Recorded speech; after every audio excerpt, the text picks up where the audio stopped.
we're here tonight at the first ever WalkAway LGBT town hall. We're setting up the room, getting ready, everything ready for the night.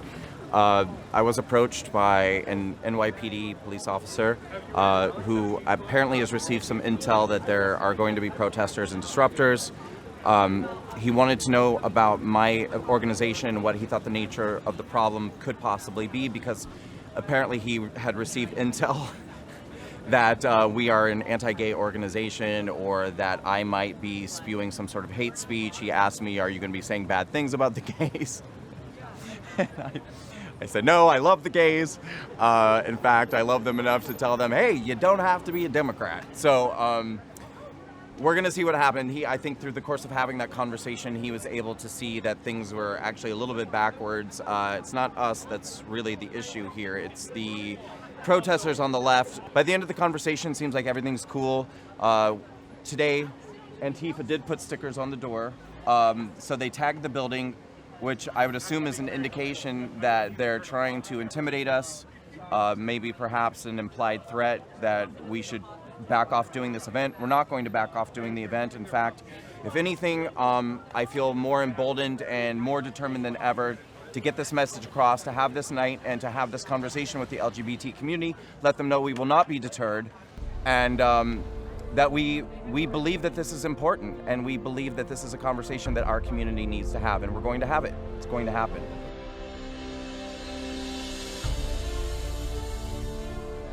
Yeah, where are they? That's it? I mean, they're welcome to come in if they want, right? Yeah.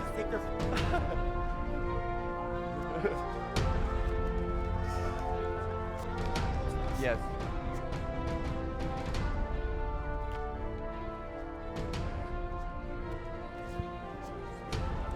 Hey, good evening. How are you all? I just want to make sure that everybody feels welcome. You're welcome to come inside. We would love to hear from all of you. It's a town hall. It's an open discussion. If you have any thoughts or opinions about anything we're saying or doing inside, please come in. Use your voice. We'd love to hear from you. Gays for Trump! Gays for Trump! Gays for Trump! Gays for Trump! We're a movement of love and peace and open-mindedness, and we would absolutely love to hear from everybody, even people who don't agree. Yeah, we love you guys. Come on in. We'd love to hear from you. Do you want to come in? No. Are you going to come in? Come in. No. Absolutely not. You don't like to hear ideas? What's the problem? We've heard enough. What did you hear? We haven't had one of these yet. Puts a pretty clear message. What is that message in your own words? What's that? Children in cages. Children in cages is my message? When have I ever advocated for children in cages? What exactly That was your number one point, right? Doing over here, because your folks are over there. Isn't your event? Yeah. You're all my folks. Like, you came to protest my event. I'm simply asking. What's that? I'm simply asking why you wouldn't want to come inside, express your opinions. That's what a town hall is for. It's an open forum discussion. We'd love to hear from you. This gentleman here thinks that I advocate for children in cages. Obviously, you're grossly misinformed. So why not get informed, come inside, open your mind, and hear what we have to say? You're not open to hearing anything? You are allowed to talk. It's an open forum. I think we're good, my dude. You'd rather stay outside and remain ignorant. You're like advocating for what? Trans people to not exist. You got people saying We have a trans person on our panel. We have a trans person on our panel. That's great. And she's a friend of ours. She's That transgender. she has a disease. Yeah. Well, Like that she's not comfortable living as herself. okay, well, you should go ask her about that. Why don't you go tell her that you don't like that and give her a chance to respond and have a conversation back and forth about that? I think we're good. I think if you want to start I your don't event, think- you're more than welcome to do so. We're just going to be here chilling. Right. We have no interest in engaging. Right, but I imagine you probably have a problem with President Trump. Yes, no? Is there an issue you have with just like taking no for an answer? No, not at all. You have an issue with just taking no for an answer. The issue Like, that I I think have folks is that I don't I it think meant here- enough. I think here folks have expressed that they don't want to join in. Yeah, Thanks we're You're not for the here. invitation. interested in, Thanks like, for But the you're invitation. here. Yeah, but it doesn't mean we're here for this. We're across the street and y'all are over there. We're not here where you You guys came to are. protest this event, and what I'm saying we is, have the why right not to. just be Go get open-minded out enough to there. come inside and have a conversation? What will hurt you about hearing words? Why not be Because we said open-minded enough to What go if and- it turns out you're Why not wrong? be open-minded enough to do What if it your turns out you're thing wrong inside? and we What have if it turns out you're more wrong? in common Go than we inside have and different? have your event. Go inside and have your event. But what if it Go turns out we have inside more and in have your common event. than we have Go different, and inside. all of this anger Go that you're feeling right now, inside and have your this event. anger and hostility that It's you're not displaying right anger. now is for nothing. It's not anger. You're just There's inviting no a debate reason. that we don't want to have. And that's okay. You came here to Not for a protest debate. something that you don't We did agree not with, but come you for a don't debate. even know We what did that not come is. for a debate. Go All right, inside. listen, we're gonna go get our event started. You guys are all welcome to come Bye. inside, or you can stand out in the cold like a bunch of goats. Bye. Please come in. Please come in. Get the fuck out. So I went across the street, decided to open up a conversation with them, and really, truly just invite them to come inside because it meant enough to them to get dressed, come out. It's a chilly evening. It's not comfortable to be standing outside in the cold. So I said, come inside. Whatever it is that you're in disagreement with us about, or whatever it is that you're feeling upset about, just come inside and let's have a conversation. This is what a town hall is for. Use your voice. Let's have a dialogue back and forth. They said they don't want to talk to us. They have nothing to say to me. They don't support fascists. One gentleman said to me, "You advocate for children in cages." I actually don't, and not only don't I, but I have never ever said anything even remotely resembling the idea that I advocate for children being in cages. So I said, rather than stand outside and remain ignorant and remain closed-minded and actually not even understand what it is that you're protesting, what it is that you're upset about, why do you want to stand outside, be cold, and stay ignorant when you could come inside, listen, learn something, and have a conversation, have a healthy, open dialogue, and express any dissenting opinions that you might have? They didn't want to do it. They told me to fuck off, fuck myself, get out of there, and that they didn't want to talk, leave me alone. So apparently, they wanted to get dressed, they wanted to come out, they want to stand in the cold, they want to hold their signs, but they do not want to engage in open dialogue or a conversation.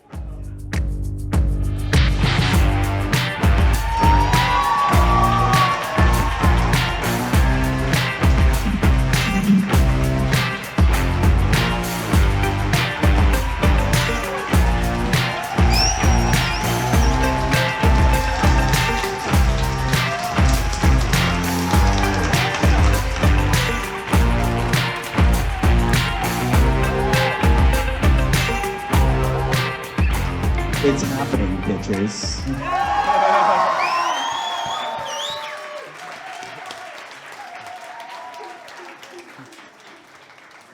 But they sure tried, didn't they?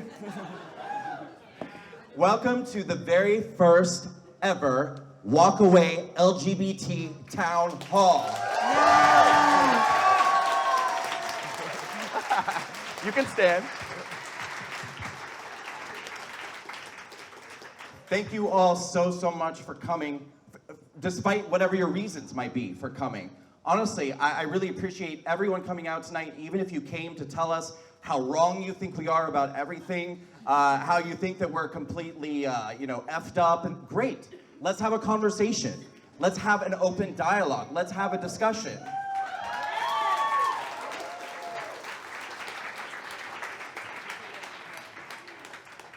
Let's not exist in a community with a unilateral point of view where people aren't allowed to dissent or have their own opinions or thoughts or feelings. You freaking out? So let's get started. Let's just dive right in. I want to just give you kind of a rundown of how I'd like the evening to unfold, just so everybody understands. I'm going to kind of open up by telling you guys a little bit about my own personal WalkAway story and why WalkAway exists and what it is and what it isn't. Let's start there. It's not a hate group. We're not racists. We're not bigots. We're not neo-Nazis. We're not transphobic. Are we, Blair? And I hope not. Okay, good. And then I'd like to, after I tell a little bit about my WalkAway story and what the WalkAway campaign is, I'd like to show you all the video that I put out, which launched the campaign. After we watch the video, each panelist will have 10 minutes or so, as long as they need to tell their own story, convey to you anything that they would like to convey. I ask that you please give them the respect to just let them speak and say what they have to say uninterrupted. It's okay if you don't like what they have to say. It's okay if you have very strong feelings about what they have to say. Once they're finished speaking, we will throw to you, and this becomes an open forum. That's what a town hall is. It's a back and forth. It's a discussion. We want to hear from everybody. Last night we had the very first ever WalkAway Harlem Town Hall for the Black community in Harlem.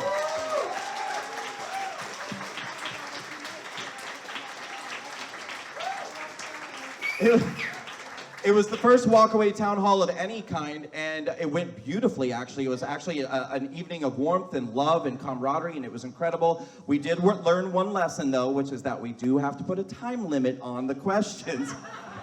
Because some people had a lot of feelings inside that they've been storing up for 40 years. And it became a Shakespearean monologue. So we just ask that you kind of keep the questions short so that as many people get a chance to speak as possible. So with that, let's go ahead and just dive right in. My name is Brandon Strock. My entire life, I was a liberal.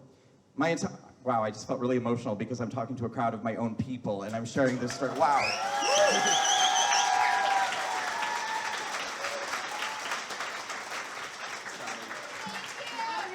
Love it or hate it, this is historical. Nothing like this has ever happened before. So, my entire life I was a liberal. In my entire adult life I voted Democrat. And the reason why was largely because I'm gay. And I didn't put a hell of a lot more thought into it than that. When I was growing up in a rural town in Nebraska, a tiny little farm town, the messages that I got repeatedly were that Republicans hate gay people, that conservatives hate LGBT people, that they don't like black people, that they don't like brown people, that they're racist, that they're prejudiced, that they're bigots. And that was really unfortunate because most of the people I grew up with were Republicans. So when I graduated from high school, I couldn't wait to get the hell out of that little town and run as fast as I could to New York City, where I felt like I would be accepted and embraced and that I could finally be myself for the first time in my whole life. And I did. I came to New York, and obviously it's not difficult to do, but I fell in with a very liberal crowd, and I became a part of the LGBT community. And so I just always thought that I should be a Democrat because I thought the Democratic Party is the party that cares about us. It's the party for the underprivileged. It's the party for the minorities in America who don't get a fair chance and who are constantly victimized and who are constantly oppressed by people on the right.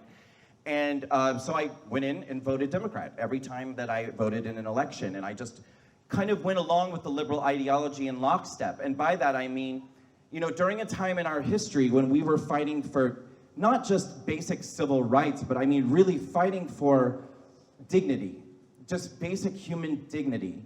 I feel like liberalism in general ends up being a group of people who fall on a spectrum of victimhood and sort of interchange favors with one another because they're supporting one another. I feel like it's an unspoken system. I found myself automatically going along with the notion that being pro-life is oppressive to a woman's right to choose because liberal women were telling me that they were looking out for my rights as a gay man to get married. And so I thought, well, then I have to be pro-abortion.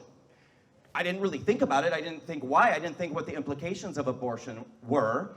And I'm not even taking a stand on that right now in this moment today. What I'm saying is that I didn't think about it at all. I just thought, well, yeah, I'm pro-abortion because liberal women are pro-abortion and liberal women support me. And I'm pro-illegal immigration because liberals are for the idea that anybody should be allowed in this country, whether they come in legally or not. And people on the right are all racist and bigots, and that's the reason why they don't want these people to come into our country, or that they want them to leave this country if they didn't come in legally. So I support that. I support illegal immigration. I mean, this is how much thought that I was putting into the basic political issues that I think people go into the polls and vote for.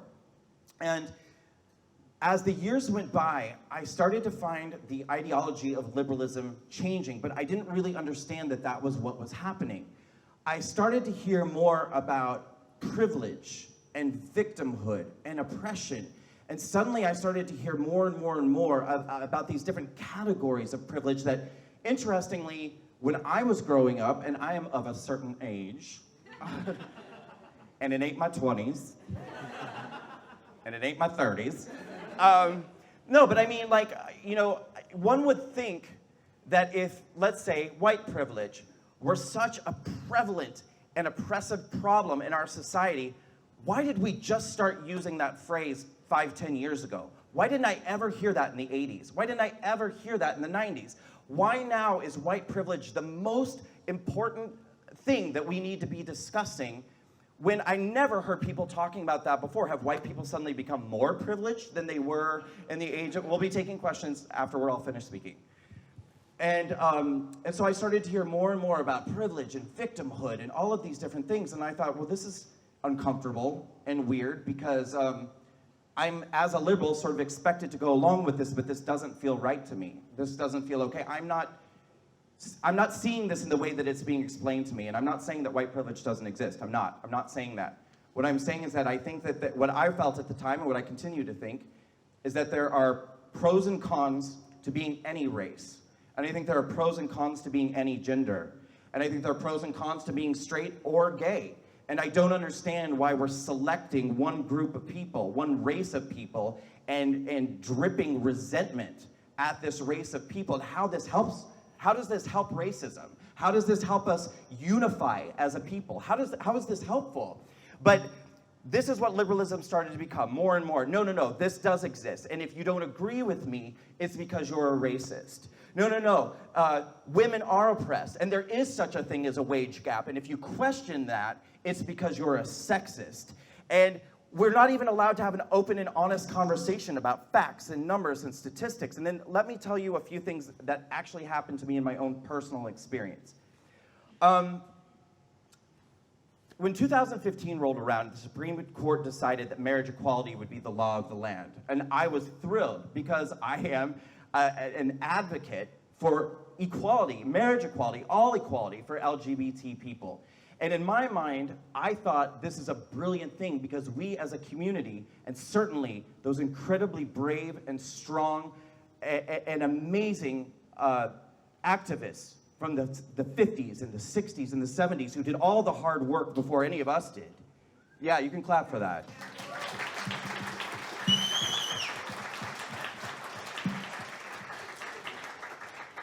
These people who lived through hell and fought through hell, and some of them died in hell. In 2015, the Supreme Court decided that marriage equality was the law of the land, and I thought to myself, this is incredible. We as a community are crossing a finish line together. This should be the greatest moment of celebration in our lives. We should all be holding hands and rejoicing and saying, oh my God, we did it. We won. We won the culture war. We did it. You know, we have equality under the law, and wasn't that what this was about all the while? But what started to happen next blew my mind.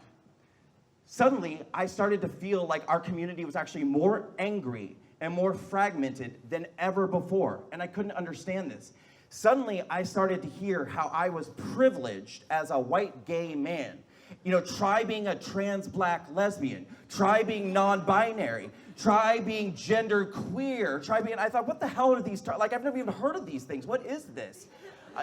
Suddenly there's like all these new conditions that exist that for somehow magically didn't exist for centuries before. But now that we have marriage equality, and now that we don't really need to, I'm not saying that magically, poof, homophobia goes away. Not at all. I'm not saying that transphobia goes away. No, not at all. I'm not saying that there isn't still work to be done. What I'm saying is that suddenly our communities seem more angry and fragmented than ever before. And I started to question these things. What the hell is non-binary? What the hell is gender fluid, gender queer? Like, and why are we now the queer community? What does that even mean? I don't understand that. I understand gay, I understand lesbian, I understand bisexual, I understand transgender, I get all this stuff. But why do we need all these extra letters, and what the hell do they mean? Well, the fact that you even have to ask what they mean is why we need these extra letters. What the fuck does that mean?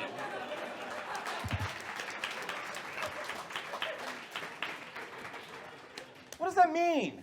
And so then something that happened next was around this time, the Huffington Post decided that Huffington Post Gay Voices was now going to be called Huffington Post Queer Voices. And I was outraged. I thought, let me just say, and listen, we can have a disagreement about this. I think the word queer is disgusting. I think it's disgusting. I think it's embarrassing. I think it's low rent. I think that if you're somebody who wants to call yourself queer, that's great. Don't label me queer. I don't want to be called queer. and I don't want to be a part of your queer community.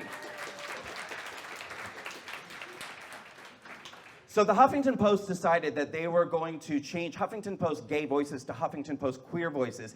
And they put out this post on social media, and it said, we really think this is in the best interest of the community. And like, who the hell decides this? And we understand that some people may not agree with us, and that's fine. But we believe this is in the best interest of the community, and we're going to insist that queer become the new term for all LGBT people in the media, that we will insist that other media sources refer to all people as the queer community. I was outraged. And so I wrote a response on their Facebook page. I said, listen, for some of us of a certain age and a certain geographical location, the word queer is something that we do not wish to be called. And for some of us, the word queer was the last word we heard before a fist came flying at our faces. Okay? I started getting attacked like that by all of these people saying, well, of course you would say that using your white gay male privilege. You know, try being non-binary. If you were gender queer, if you were a black gender queer person, you wouldn't be feeling this way. You wouldn't be saying this. You know, you're are you okay? Too relatable. That was not funny. I'm trying to be serious. And so all of these non-binary, gender fluid, and gender queer people pounced on me on Facebook and got me banned for hate speech. I got a Facebook ban because I said as a gay man, I don't want to be called queer. And it was so painful because it was the first real realization I had in my life that this community, as I once knew it, was gone. It doesn't exist anymore. It's not about lesbian, gay, bisexual, transgender empowerment. It's not about inclusivity and fighting together in unity for dignity in our civil rights.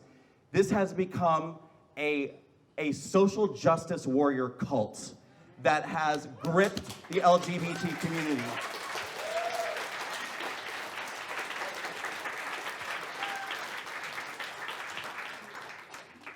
And when my own community is turning me in for hate speech and getting me banned, I'm the fuck out. I'm done. I don't want it anymore.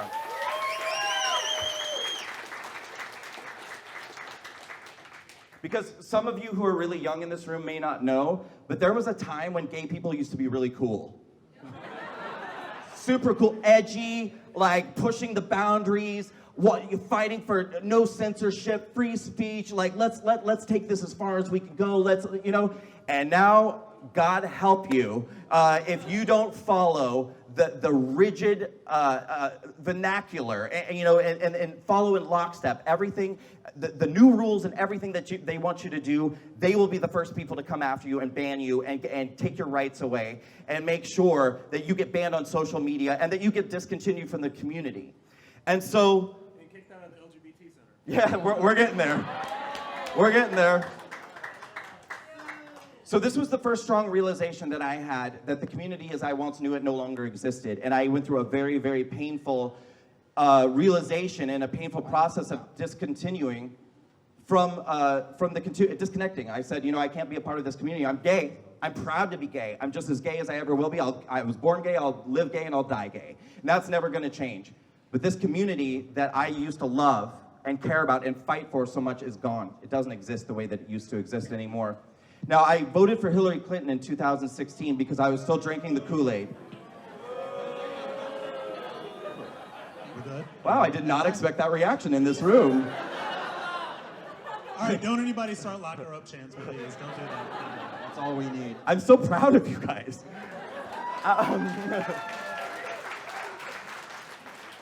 I voted for Hillary Clinton because I believed what I was being told, that we needed a woman president. And because I believed the liberal media that for so long I trusted. I trusted them to tell me the truth. I trusted them to protect me. I trusted that they had the best interests of LGBT people and black people and brown people at heart. It never occurred to me for a second that they were using us and manipulating our fears, manipulating our concerns, and manipulating our previous traumas in our life to get us to do what they wanted us to do and vote the way that they want us to vote and behave the way that they want us to behave. And that is exactly what they are doing to all of you who don't believe me. That's what's going on. I believe that Donald Trump was a racist. I believe that he was a bigot. I believed he was a homophobe. I believe that his followers were no better. And I was terrified when he got elected. I was terrified. The next day I got on Facebook, I made a video, I was crying. I cried for weeks afterwards because I was scared to death. Because don't act like you guys didn't either. Stop it. And people are like, oh, you did too. Shut up. Some of you did. I think the difference between me and a lot of the people who have continued to go down this anti-Trump spiral for the last 2.5 years is that I legitimately wanted to understand. I didn't want to hate. I didn't want to be angry. I didn't want to cry. I didn't want to be upset. I wanted to know, how could half the country vote for somebody who's such a fucking monster? How? And why? What were you thinking? And so I was going on Facebook day after day after day posting, why did you guys do this? Why? Why? Like, no one would answer me. No one would answer me. Finally, in January of 2017, 2 months after the election, I posted on Facebook, I will never understand how you people could watch this man stand before a cheering crowd and mock a reporter's disability and still go in that voting booth and pull the lever for Trump. What the hell is wrong with you? And finally, for the first time in months, somebody answered me. It was a woman that I've known my entire life. She actually babysat me when I was a baby. She sent me a video on private message on Facebook, and she said, listen, I don't want you to rip me a new asshole here. I'm just asking, have you seen this? And she presented me with a YouTube video entitled, Debunking That Trump Mocked the Disabled Reporter. And when I saw the title of the video, I was instantly enraged. And I got back to her. I was actually excited to watch it so I could get back to her and tell her how stupid she was for falling for this like right-wing brainwashing, more of this, conservative propaganda. And so I pushed play on the video. And what I saw next was about 5 minutes of footage of Donald Trump numerous times over the years in numerous circumstances doing that exact same voice and that exact same gesture as he did that day when he mocked that reporter's disability. But the commonality was that in each and every circumstance, we're going to take questions when we're all finished. You absolutely will be allowed to speak when we're all finished. I promise you. The commonality was that in every circumstance, he was imitating someone who was caught in a lie, or somebody who had been caught doing something shady, or caught doing something dishonest. And I had this disconnect moment between my brain and my heart because I thought, my brain was saying, oh my God, I don't think he mocked that reporter's disability. But my heart was saying, but we hate him, but we hate him, but we hate him. And I couldn't justify those two things, so I shut my computer and I went back to sleep and I couldn't figure it out. The next day I woke up and I watched the video again, and it was clear to me. He did not mock that reporter's disability. It did not happen. Yes, he made fun of this reporter who happens to be disabled. He was making fun of the fact that he was caught in a lie. But CNN freeze-framed a moment where he's going like this and threw a banner across the bottom that said, Trump mocks disabled reporter. And I thought to myself, why the hell would they do that? Don't they understand how they're going to mislead people and the effect that that's going to have? Why would they do this? So I went around and started asking people, fellow liberals, my friends, people in the community, fellow New Yorkers, what do you make of this? Why did this happen? And I was instantly met with a wall of hostility and resentment. So what, you love Trump now? So I thought to myself, so what do you make of this? And I was met with this wall of hostility and contempt. And it became very apparent to me that I was not safe asking these questions, just asking questions to people that were my friends in my own community. So what it forced me to do, because I'm a very curious person, I'm not my mother, I can't just ignore shit when it's wrong. And I love you, mommy. Sorry. So I would get in bed at night after work and I would just read and research and start watching more videos and try to understand. And what I discovered was amazing. I found videos of black people who went to Trump rallies to support him. And when they got there, CNN moved the camera to cut them out of the shot. So it looked like only white people were there. And then they threw their banner up again to say, only white people come, white supremacists at their Trump rally, blah, blah, blah, blah, blah.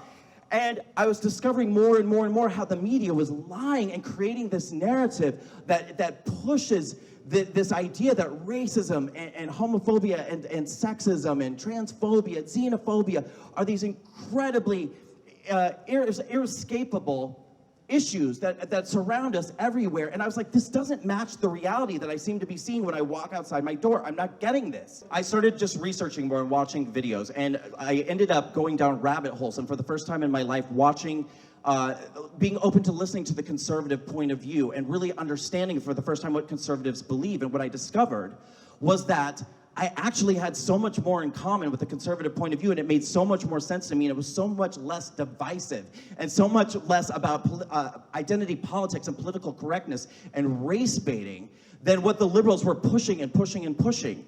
And so, by 2018, I made a decision to walk away from the Democratic Party, and I decided that I could no longer be a part of the ideology of liberalism. And so in early 2018, I started something called the WalkAway campaign.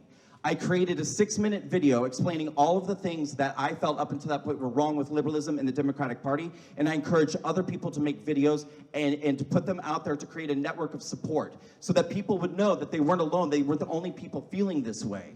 And that is what the campaign actually is, and it's not the things that so many of you have heard through the media. That is what the WalkAway campaign actually is. I want to show you my 6-minute video, and then we're going to hear from each panelist, and they're going to tell your story, and we're going to open the room up to all of you guys for questions when we're done. This is my WalkAway video. Once upon a time, I was a liberal. Well, to be honest, less than a year ago, I was still a liberal. I became a liberal because I felt I'd found a tribe whose values aligned with my own. I staunchly reject racism of any kind. I reject the marginalization of any human being based off of their gender or sexual orientation. I reject tyrannical groupthink.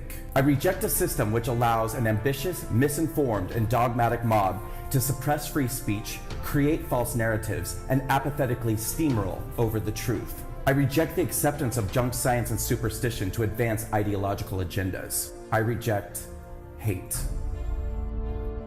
These are the reasons why I became a liberal. And these are the same reasons why I am now walking away. For years now, I have watched as the left has devolved into intolerant, inflexible, illogical, hateful, misguided, ill-informed, un-American, hypocritical, menacing, callous, ignorant, narrow-minded, and at times, blatantly fascistic behavior and rhetoric. Liberalism has been co-opted and absorbed by the very characteristics it claims to fight against. For years now, I've watched as people on the left have become anesthetized to their own prejudices and bigotry, and the prejudices and bigotry of those around them who echo their values. I have watched as formerly sensible people who claim to reject racism have come to embrace the principles of universally hating and blaming all of society's problems on all people who have white skin. I have witnessed the irony of advocacy for gender equality morph into blatant hatred and intolerance of men and masculinity. I have seen the once earnest fight for equality for the LGBT community mutate into an illogical demonization of heteronormativity and the push to vilify and attack our conventional concepts of gender.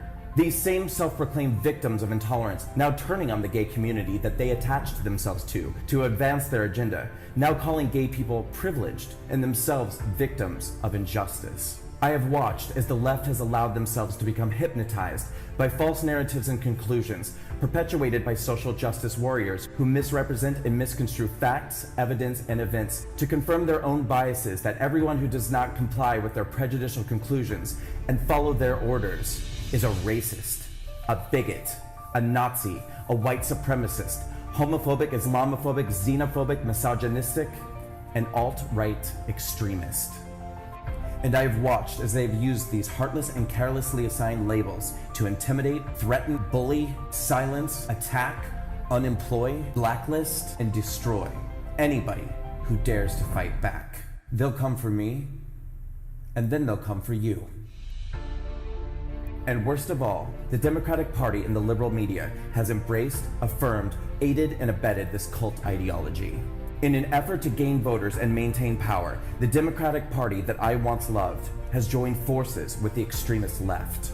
The Democratic Party and the liberal media now believe their own ill-gotten conclusions and have ominously decided that they, and only they, know the remedy for society's ills. The left has decided that the solution to problems with race relations in America is more racism. The left believes that attacking, insulting, and dehumanizing one group of people elevates another. The left now believes that there are no boundaries when telling lies, omitting the truth, or misrepresenting facts when telling the news, because their end justifies their means. The left has now decided that its point of view is the only acceptable one, and that suppressing, censoring, and banning open dialogue and debate is virtuous and progressive. The Democratic Party has adopted a deleterious belief system happily and without skepticism, separating people into groups based off of identity and then organizing them into camps of victims and oppressors. If you are a person of color, an LGBT person, a woman, or an American immigrant, the Democratic Party wants you to know that you are a victim and destined to stay that way. They will insist that you are a victim doomed to exist within a system that is rigged against you, that you are a victim of systemic oppression, that you are a victim of your circumstances, and that no amount of hard work or motivational action will ever allow you to overcome your victimhood or the privilege of those around you. This is perhaps the Democratic Party's greatest and most insidious lie. But if you are a minority in America today, the left-wing politicians and the liberal media don't want you to ever discover this lie. So they bombard us with stories designed to reinforce the narrative that you are in danger, that you cannot succeed. They manipulate your fears and concerns by telling you that you are disadvantaged, disempowered, and disposable to everyone except them. They will tell you that you need them. They will tell you that you are only safe under their supervision. They will promise to liberate you from all that chains you. And then they will do absolutely nothing for you. Once upon a time, I was a liberal. But liberalism has changed, and I will no longer be a part of an ideology or political party that represents everything that contradicts my values of unity, equal opportunity, personal empowerment, compassion, and love. So I am walking away. And I encourage all of you to do the same. Walk away.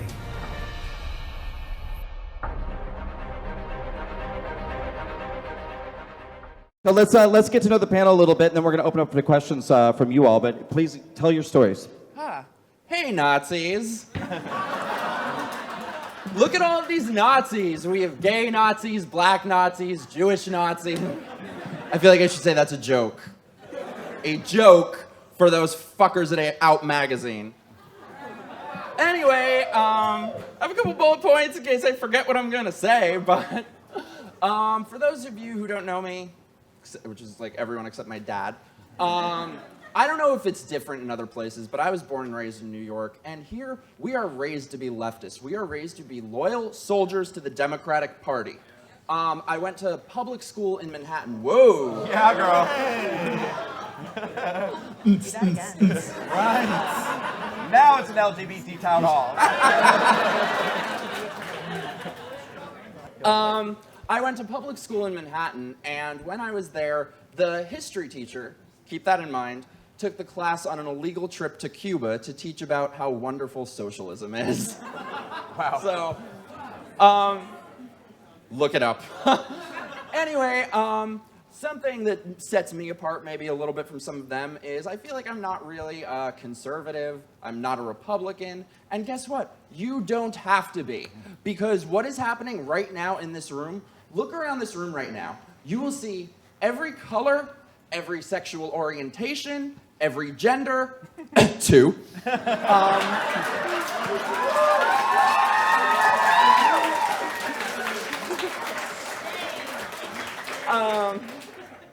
Anyway, so this all goes way beyond politics. Even back when I was a liberal, loyal Democrat my entire life. And even back then, I never felt accepted by the gay community.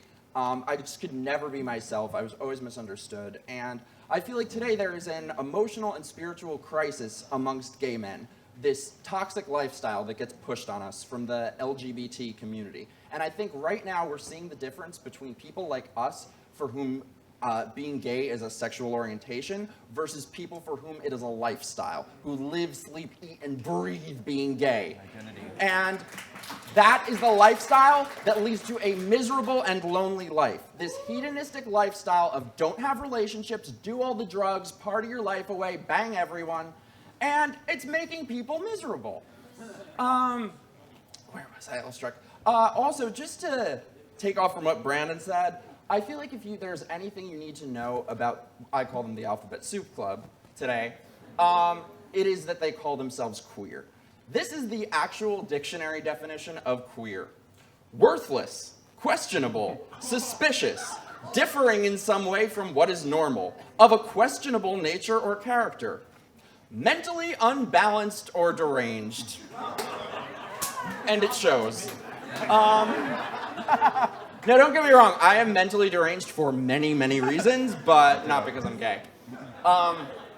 Anyway, my story of how I ended up here is a little bit strange and different from some people's.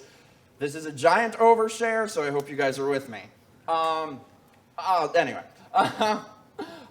So about 4 or 5 years ago, I was living in this shithole apartment in Brooklyn with like 6 roommates and had a home invasion, and I was raped. All of my friends at the time, it's cool. All of my friends at the time were radical leftists. You're social justice warriors, you're male feminists, you're rape activists, rape culture, that's their favorite word. So anyway, so when this happened, I really thought that they would support me and have my back. So I really got to have a front row seat to their hypocrisy in action, their words versus their actions versus how they treat people. And every day from them, I was given a lecture about how, well, women have it worse. These women who are raped, it ruins their lives. Imagine how women feel. Would not even allow me to speak about it. So fast forward a while later, and I'm a writer, so I decided I was going to write a blog and come out as a rape survivor, and because it happens to a lot of guys, that, especially gay guys, and nobody knows it, that's even a thing. So here I thought, and I wanted to talk about that happens to guys, and I wanted to give a perspective that is not being a victim, refusing to be a victim, because we can't help the cards that we're dealt in life. Whether you are a victim or a survivor is how you play those cards. So anyway, and also wanted to give a perspective of as much humor as possible, because it was these offensive, horrible rape jokes that made me feel better after that they want to ban. I had never in my entire life had so much cruelty and hate directed at me. It was censored, it was banned. I had thousands of email coming in from these people. They didn't like the way I was talking about it because I was saying, I'm not a victim and I don't need you. Now, the second part of that is that, so when that happened, obviously I had to get out of that apartment. It was the middle of the month, couldn't find an apartment anywhere, so I just called up one of these room rental services where you can move in that day. So they call me, they're like, oh, we have a place in 28th Street in Manhattan, great neighborhood. I show up there, it's in the projects. So I lived in the projects for a month. Let me tell you, you cannot live in the projects and come out of there a liberal. You just can't. I got to see firsthand the effects of Democrat policies that liberals have. Liberals are the ones who built a wall. They built it around themselves to see the reality of things. They talk so lovely and theoretical, and they don't see the damage that it does in real life. So the woman who I was renting a room in her apartment was my age, 4 kids, 4 different fathers, most of them in prison. And when I asked her, what do you do? She said, I'm in the system. And the thing is, a lot of Republicans of years past did things that I don't agree with, where they would talk about like the welfare queens and they would blame them. And I think that is totally wrong, because a lot of these people are born into the system and have never known anything else. And it is just setting people up for such failure. And these liberals who talk all about the welfare state would never be in a 20-mile radius of it. So anyway, I started asking questions. I started realizing how psychotically politically correct everyone was becoming. I'd never been called these names before in my life, and now suddenly I was a gay, half-Jew, racist, sexist, homophobic Nazi every day.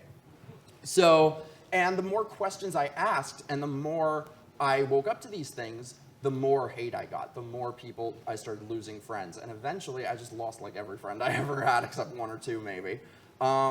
It's a cult. We all know it's a cult. That's how they operate. Anyway, let me look at my points. I think that's about it. Sorry. Anyway, I think what we're doing here is really important, because we are showing that gay people, trans people, LGBT people have a choice. You do not have to march in lockstep. It is today such a community that is based in conformity. Look like them, act like them, speak like them. It is like a gated community that you can be kicked out of at any moment for looking, speaking, acting, or thinking the wrong way. Or let's be honest, if you gain 5 pounds. Anyway, that's about all. Really quick, I just want to say I am so grateful to be up here with these 3 icons. I am truly so grateful. This is the honor of my life, and Thanks, Mike. you guys are amazing. Thank you.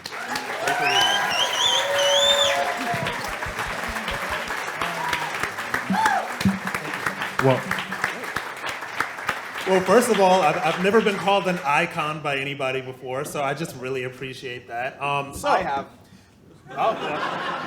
Oh, there you go. So the most important thing about me is my military service. It is the thing that changed my life. It is the thing that defines who I am.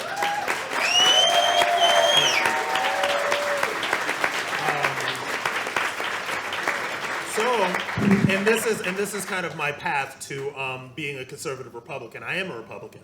So I served for 5 years in the United States Army under Don't Ask, Don't Tell. And if you know what Don't Ask, Don't Tell is a law that said that LGBT soldiers could not serve openly. If you were out about being LGBT in the military, you would be kicked out, removed, all this stuff. So I did this from 17 to 22, deployed to Iraq, had another deployment to the Middle East. Now, fast forward to probably around 2010, I got involved in the activist movement to repeal Don't Ask, Don't Tell. I was arrested at the White House protesting Don't Ask, Don't Tell under the Obama administration.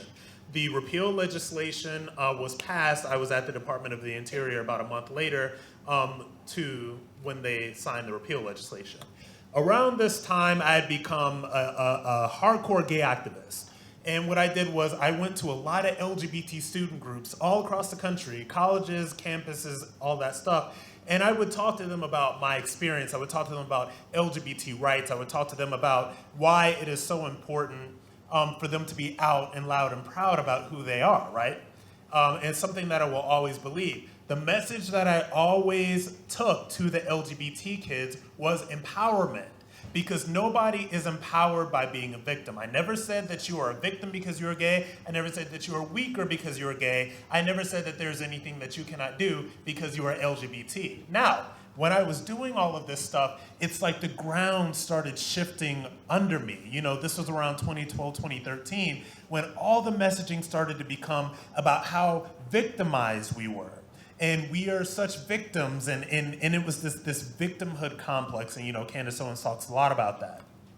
Now, this was all going on, and I started to get the sense that there were some things that you could not say in the LGBT community or else you would be deplatformed, right? So I could not be critical about some transgender ideology, or I could not be critical about my own race. I couldn't say things about like black people need father in the home. You know, I couldn't say things like that, or else I would be excommunicated from what you guys have said was a cult, is what it turned into. Now, my red pill moment was after the Post Orlando terrorist attack, when a terrorist walked into Post Orlando and killed 49 gays and lesbians, right? This happened while the election campaign was still going on. And being a good little lefty at the time, even though I was leaning conservative, I expected for a lot of the Democrats to support us, to protect us, because this is our community that had been attacked. And I was waiting for them to say something. I was waiting for them to forcefully condemn terrorism. What they did not do was condemn terrorism. What they did do was say, okay, we may not be able to call this terrorism. We don't know what this is yet. Let's not be Islamophobic. Let's not do all this stuff. And then I saw the LGBT media, Jonathan Capehart, and a lot of other people peddle the absolute fiction that the Post-Orlando terrorist attacker was somehow a closeted gay man, and that attack was based on anything other than terrorist ideology.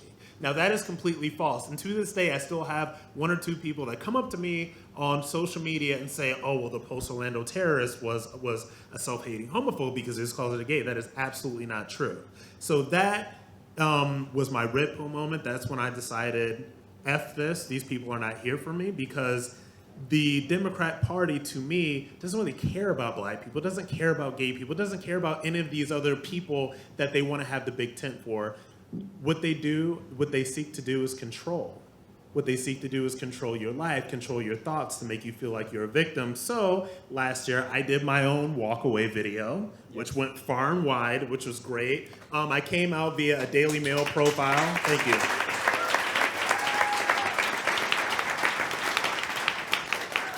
It is so important, and I will wrap this up right now.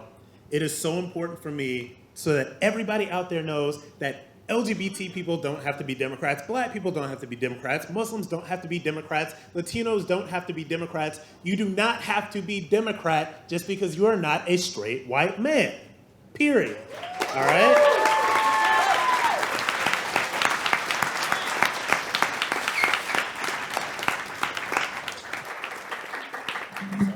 Hi, everyone.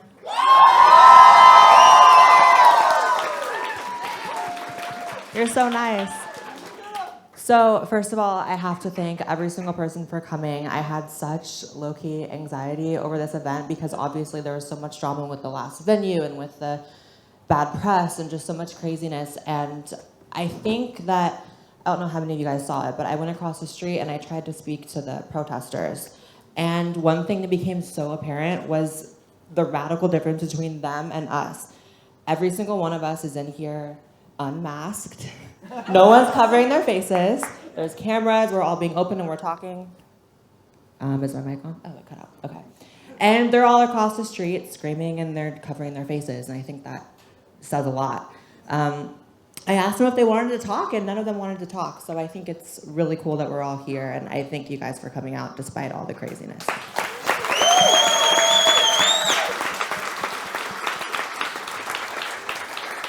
So my story is a little different. I feel like all of you guys do such like amazing like groundwork stuff and like real life stuff, and I'm like filming videos from my house. But I'm a YouTuber.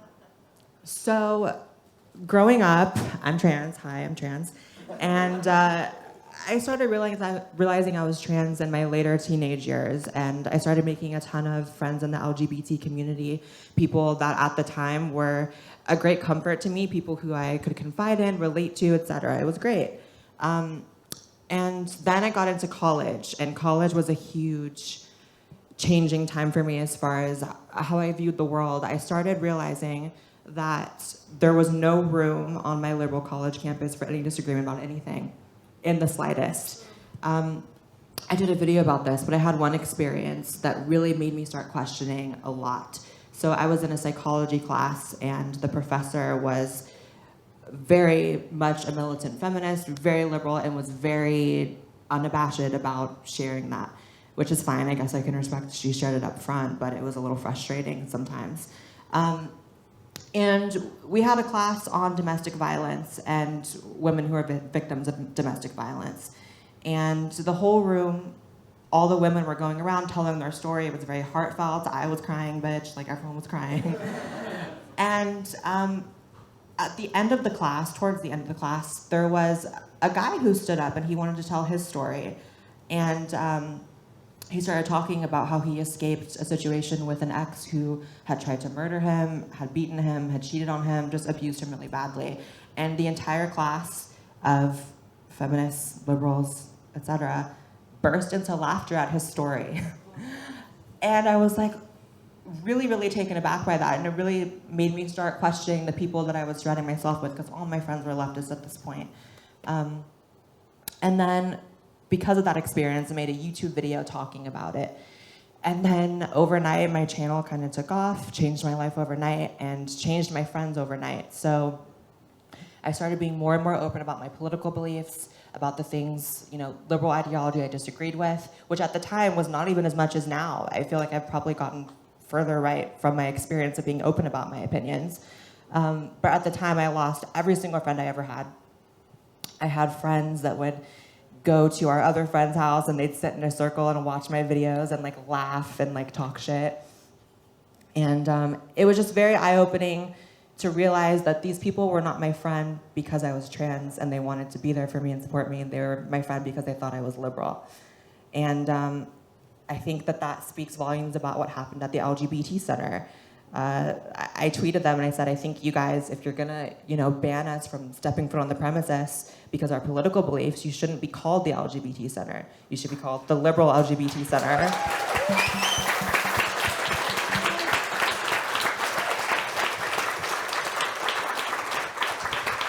Hello. Because at the end of the day, every single person on this panel is still LGBT. And I personally, when I started my transition, the LGBT Center was a great resource to me. They actually sent an escort with me to court to change all my documents legally. And to know that that same organization 3 years later is putting out slander and just like crazy stuff about me and banning me is really, really interesting. I don't personally feel like anyone up here has ever done or said anything too crazy to like talk in public. I think, it was just disappointing, but I really think that we're on the cusp of something different. I think the fact that this event is even happening shows that there's a lot changing in the country.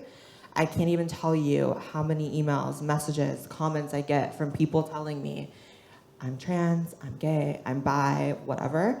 And I cannot be open about almost anything I believe politically because I'd lose all my friends, I'd lose respect, I would fail classes. I remember I had a rant. I had a teacher who made us do a BuzzFeed quiz it was to determine how racist we were. It was the How Racist Are You BuzzFeed quiz. And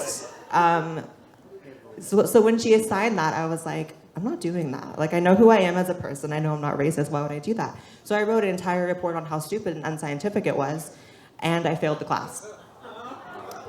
So to that I say, like, maybe sometimes in college courses, like, lie a little bit just to pass the class and then affect change later when you have your degree. I don't know where I was. Yeah, I think it's really, really cool you all are here because I think things are changing in the country. I live in Hollywood and there's a bunch of gay clubs there and I like going to them.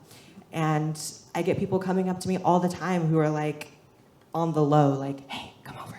I really love your channel. I really love your, stuff online, but I don't want to be seen with you. And it's okay, I get it, because at the end of the day, it was kind of a sacrifice to make political videos and be open about who I am, but not everyone is like willing to do that, and I totally get that. But yeah, I think that's about it. That was my story as well, and thank you guys for coming out. I really appreciate it.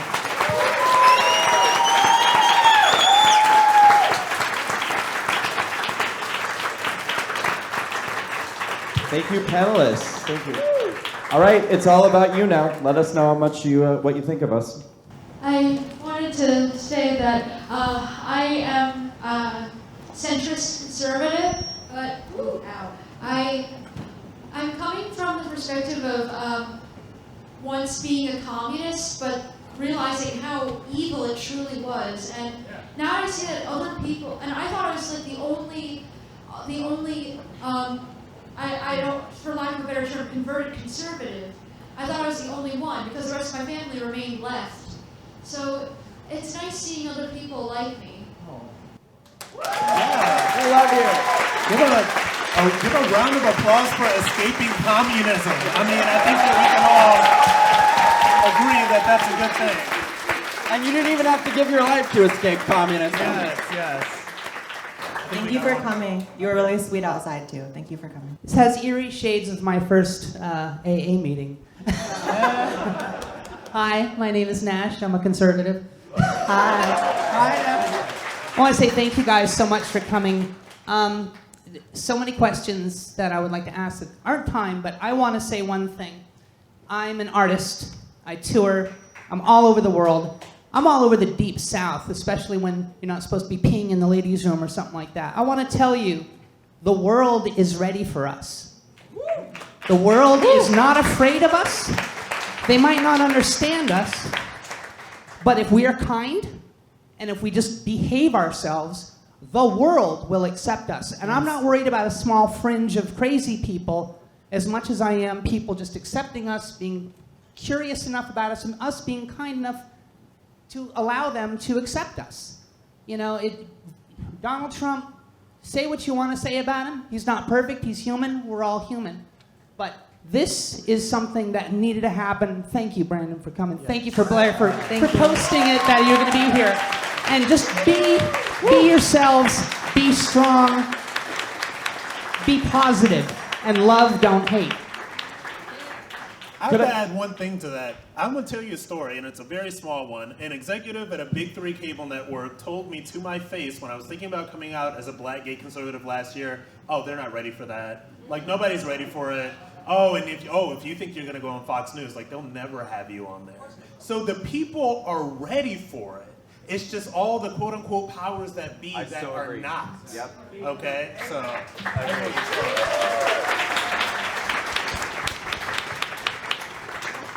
I met you, Blair, in D.C. I moved to New York now. Oh, that's cool. Yeah, for a job in the media, not the liberal media. Thank you. I'm also an ex-Muslim. It's approaching 10 years. That is an interesting move. I left an ideology that is extremely homophobic, transphobic, racist, misogynistic. I can go on. But what I want to know is, what is the unholy alliance between the LGBT community and Islam? Let me take that on. This is because the unholy alliance and the unholy alliance between the LGBT and Islam is what I call the cult of intersectionality, right? So the cult of intersectionality and the rules of intersectionality say that you cannot ever criticize any person of color ever, or somebody that's of a different religion, or a black person, or anything like that, because if you do, it's Islamophobic or it's racist or anything like that. So when anybody questions any of the ideology of Islam, that can be very homophobic at times. When people are doing things like all of these laws that criminalize homosexuality all around the world, like what they have in common is that these are majority Muslim countries. And the cult of intersectionality on the left says that you cannot say that without being Islamophobic. And that's what it is. They're afraid to say it because they're afraid that somebody is going to call them Islamophobic. So words like Islamophobic, racist, transphobic, those are shut down words. They are intended to shut down conversations. I believe that I can have as a gay man a real conversation about some of the homophobia that is inherent to that without being Islamophobic. I truly believe that. But that's what it is. They're just afraid because it breaks the intersectionality rules. Yeah, I agree. I'm going to riff on that for a second, too.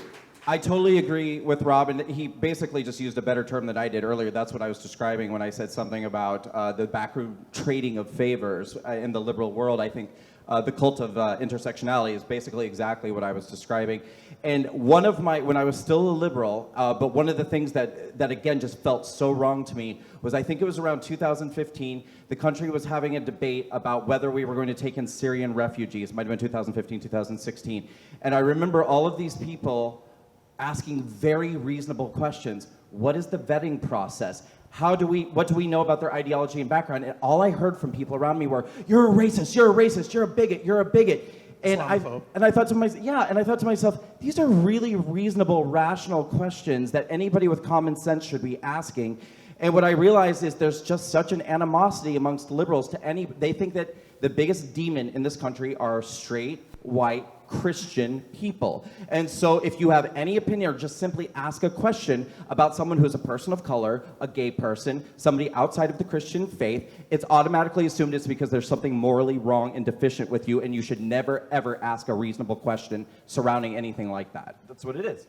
Something that shows how their ideology really makes no sense is Islam is a set of ideas. It is an ideology, it is not a race. And this is something that I never understand about liberals, is that Obama took us from 2 wars to 7 wars. He bombed the shit out of mostly Muslim countries. In Syria, we dropped so many bombs that the US actually ran out of bombs. They didn't say boo about that, but they actually think that drawing a picture of Muhammad is worse than that. So according to them, we can kill them, but we can't question their ideas.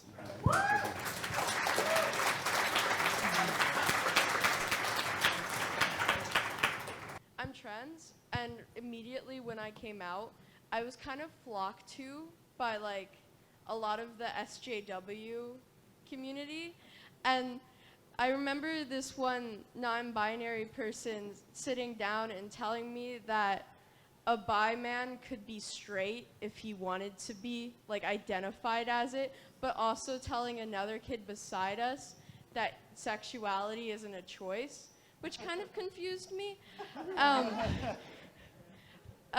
But also, I wanted to come here today because I'm very against, like, us and theming everything, because I think that's how most of the political problems in the world started.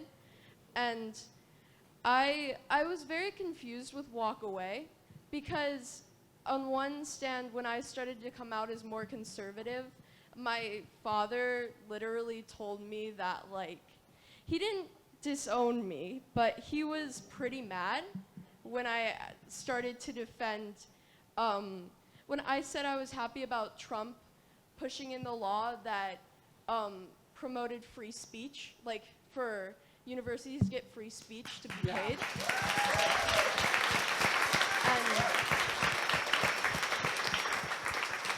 And I really hope to be a politician someday. I intern at the state capitol, and I actually sign people up to vote over the summers. And and recently, I think when I really started to kind of be more conservative was when I went in my friend's dad's car to go home and get ice cream from school. The first question he asked me was, "Are you Democrat or Republican?" Like literally the first question to a 9th grader. And I just went, "I'm kind of in the middle. I don't really know." And he said, "Well, good, because if you were Republican, I would have kicked you out of the car." So Thomas Jefferson has a quote, because I'm a very constitutionalist person. I love the Constitution. I hope to be a constitutional lawyer before I'm a politician. And there's a quote from Thomas Jefferson that's basically, how do you get a person to agree with something that does not benefit them? And with all the victim carding and stuff like that, it benefits them because it gives them basically the right to say, well, I get this step up in the world, you can do this for me because I'm like this. And how do you talk someone out of that in a way? I guess that's my question. You don't. People have to get red pilled for themselves. You can't. It's like talking to a brick wall. You can present people with facts and data until, for whatever, but they have to come to this themselves, I think. Am I the only one? Oh, okay. Also, I want to say it's amazing all of the things that you've done, and you're so young. Like, you are someone who, it sounds trite, but will change the world. Actually.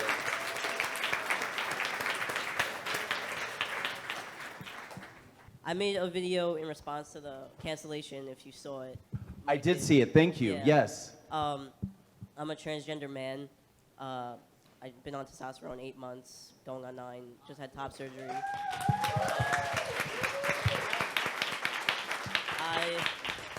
A lot of things that that made me question liberalism and stuff like that. Like in my school right now, it's only one ideology. You can't not be a Democrat, especially on college campuses. Otherwise, you are automatically a Nazi against black people, trans people. And one of my professors is a non-binary person and said that they're transgender. And I'm in the class and no one has any idea that I'm actually transgender because I cis pass, and apparently that's bad and doesn't represent trans people, even though it's about transitioning, and I have gender dysphoria, the actual thing that trans people have. And so in my class, someone came up to me and was like, "What's up, man?" Like a friend, and he's like, "Wait, you're a guy, right? Because in this day and age, you never know." Not knowing that I'm actually trans. And so I'm like, oh my God, this is really happening to me. Like, he has no idea it's because of the misrepresentation of trans people in the media, that it's just someone that puts on a pink shirt and says that they're a girl or a blue shirt. And so I'm like, do I even say anything? Because what if he's actually transphobic? And I'm just like, I'm transgender. And he looked at me like I had 7 heads because he had no idea. And I'm like, that's what the media doesn't want to show you. They want to divide it, and if you're an actual trans person, you're automatically transphobic and homophobic for not abiding by the democratic SJW ideologies. And just like Blair about the LGBT centers, I went there for great resources for my letter for testosterone and top surgery. But then I go to like trans groups, and all of a sudden I'm talking about abortion and immigration and all these policies that now, since I'm a trans man, I have to agree with, because that's just how they root you. And me saying that I'm not a victim and I'm not oppressed is somehow bad, because that's what they don't want me to say. And I'm transphobic for thinking that there's two genders.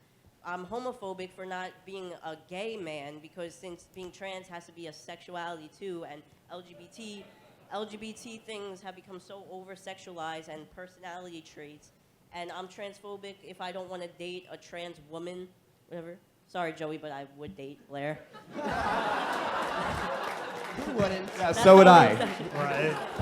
But yeah. If I wasn't married, you know. And so it becomes very hard. It becomes very hard to have a voice, and because then I'm deemed homophobic and transphobic just for being someone that supports Trump, and I voted for Trump, but I can never say that out loud. And so I just want to say thank you, because with every one hater, there's 100 people who are vocalizing and drowning them out. So thank you for representing the silent majority. Hey, I just want to ask, I really want to hear from people who have disagreements with us too. So please, if there's anybody who wants to ask a question who has... We're the haters. Yeah, we're the haters. Oh, you gotta be here. So my name is Anthony DeVolder. I'm a New York City resident. I've recently founded a group called United for Trump, so if you guys want to follow, that would be awesome. My question's directed for both Blair and Brandon. Well, Brandon's an idol to all of us. Sure. Thank you. You're welcome. But Blair, I have a question. How do you think that as a trans woman and a conservative, you can help educate other trans people from not having to follow the narrative that the media and the Democrats put forward? And how can Brandon incorporate that into WalkAway in more in depth? That's my question. My approach has always been to just live my life authentically, make the videos I want to make, and I don't like using the word educate, because I feel like who am I to teach anyone anything? I just want to be myself, and I feel like that actually does work wonders. I think that, I know that I'm inundated with comments all the time saying, I've been a conservative Republican my whole life. I have been so turned off by the view of trans people in the media and the activists that have, sometimes a larger platform than people like you. And my channel kind of like gives them a different side. So for me, that's my form of activism, if you can call it that. And was there a second part to your question? Oh, okay. Was how to incorporate it in depth. Transgenderism? You can have me at more events. Well, yeah, done. Yeah, you are a permanent member of the WalkAway family. Yay. Proud.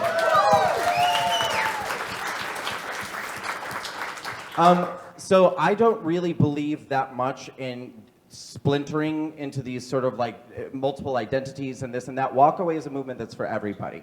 We don't care about your gender, your race, your sexual orientation, whatever. We want everyone to take a look at what's going on the left and walk away from the Democratic Party. Now, it's not the conservative side that's targeting minorities. That's happening on the liberal side. So we have to counteract that targeting with our own targeted marketing, in a sense. Yes, last night we did a WalkAway Harlem event. Today we're doing a WalkAway LGBT event. At some point we'll probably address the Jewish community, because there's a lot of problems that are happening right now in the Jewish community with the Democratic Party, and people are ready to walk away. But the point is that we will, we've got visual aid right over there. So the point is that we're gonna just continue doing what we do. As WalkAway grows in general, the message will grow. More people will understand that this is a movement for all people to walk away from the Democratic Party. But we'll just continue to do more events and get the word out more and more and more. Yeah, but I don't really like the idea of like micro splintering into the doing a a non-binary black event. That's not going to happen. If I can just jump in real quick, I think Republicans and the right for a long time have been an abject failure at speaking to minorities and showing that they accept minorities. That changes now. That's all I got. But the funny thing is that and I'm a Republican now, by the way, so I'm talking shit about my own people here, but they're taking credit for these movements that are happening, which is so funny. They're like, well, minorities are really starting to come around. Like, it's just like no work is happening to make that happen. But yeah, it's funny. Yes, I definitely want to hear from you. Hi. How are you all? I identify as bi. I think everybody in the room should identify that way. Why? I love hearts, not parts. Blair, you're gorgeous. I don't need to tell you that. You can't birth a child. Who gives a fuck? That's fine. But to approach this with sensitivity, I know biological women who have had children, who have birthed their own children, who are still homophobic. So I think that we need to raise women up a little more. Huh? So what's your question? Why do we all have to be bisexual? I think it's always gonna be harder to be female than it is to be male. Why? That's how it's always been. Explain. Give us facts and evidence to back up your viewpoint. I'm not Explain. disagreeing. I'm just trying to figure out what the question is. No, but today in 2019, why are women oppressed in ways that men aren't? Explain. Use facts and evidence. Sir, Well, wait. I would really rather not be victimized. I don't know, I don't need to feel like this victim. You don't have to speak for me right now. I appreciate it, but I don't feel any less to any of the men in this room, and you don't need to suggest that we should feel any less to any of the men in this room. Okay. That's about all I have to say.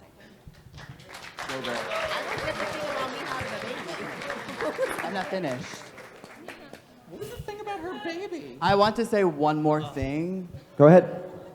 I actually wanted to transition at one point in my life. Do it. And in my case, the gender dysphoria was something that I grew out of. So, And that's fair.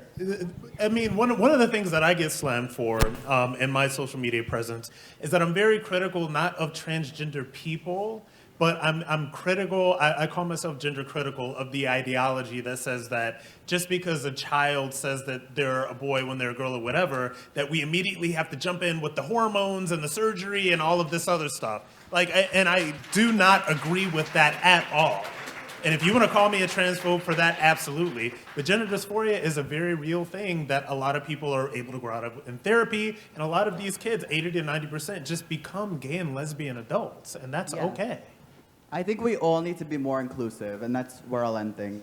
First of all, I'm a really big fan of you, Brandon. Thank you. I watched a lot of your WalkAway videos, and when I saw the event for this WalkAway, I'm like, this isn't real. This can't be happening. Why? New York City is like such a, New York's just a blue state. It's like impossible. And it's so nervous being here, but it's, I like, when I came here, I cried because I'm like, this can't be real. This can't be, how can like this be possible to have this many people, even if you're not Trump supporters, like centrists, anybody that's not far left and politically correct and screaming in your face that's here, it can't be happening. It's great. And I just, you know, well, I guess I'll say, it's just really hard living in New York City, and I guess I call myself a spy or an anonymous. That's where all are. We're like hiding and just pretending, yeah, Trump's bad, and all that kind of shit. But with everybody, and it's just really hard. But my main question is, I really wanted to know, and because this event's great and it brings all of us together, and I really like it, and I'm so nervous. I'm sorry. But You're doing great. You're doing great. I want to know if there's any groups in New York City that has like Trump supporters brought together, or other people on that spectrum brought together, like where I could meet even you guys, like just anybody in the crowd, like, and just hang, you know, that'd be really great. Like, Join the Log Cabin Republicans. Log Cabin Republicans. There you go.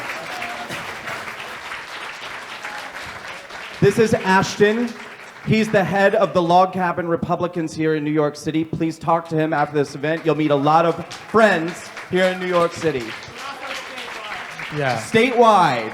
Statewide. But also, like, I have to add, get him, like, this is the bluest of the blue. When I came out as conservative, yes, I did some stuff with the Log Cabin Republicans, but also the Metropolitan Republican Club on the Upper East Side.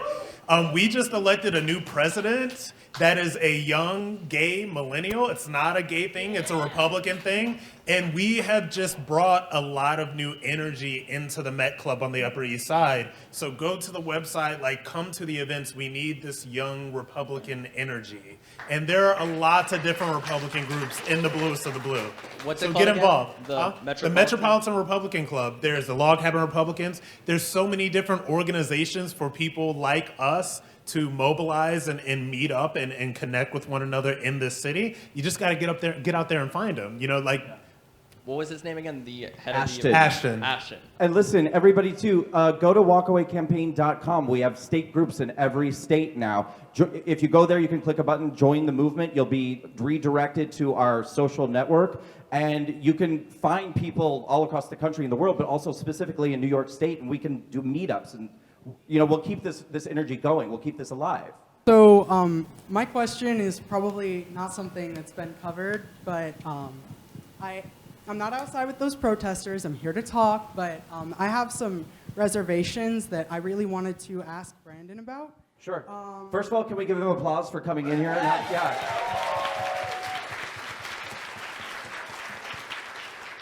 Thank you. I really respect you for that. I mean, I'm always here for a dialogue, but what really worries me is that you're talking about how I noticed in a lot of your videos, you know, Democrats are the real homophobes.